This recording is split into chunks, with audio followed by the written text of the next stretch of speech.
So here we are in a custom staircase with a landing built in. One of the things you're going to pay attention to is you're going to look at your handrail, the sturdiness of your handrail, you're going to check your bolster spacing. In this particular case, we have a landing with a window installed. Now this window isn't quite 18 inches off the surface of the floor, so you're going to want to verify that it's some kind of safety glass. Another thing you need to pay attention to is, do you have accessible lighting from both ends of the staircase?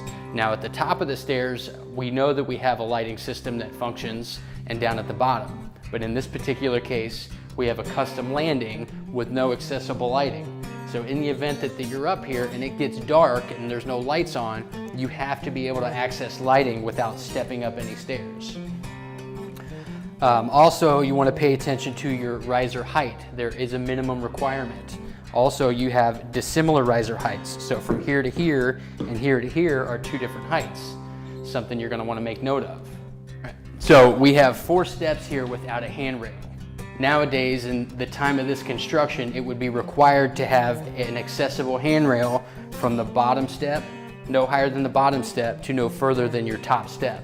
So in this particular case, an additional handrail would be required. So when you're checking your handrails, you want to check for sturdiness. Make sure that it doesn't wobble a whole lot. There is a minimum 200-pound lateral load test. Now, I'm not going to go run into the side of this thing to make sure it holds me up, but use your judgment, give it a good shake, make sure it's not too loose. If you think it needs to be shored up or reinforced, make note of that.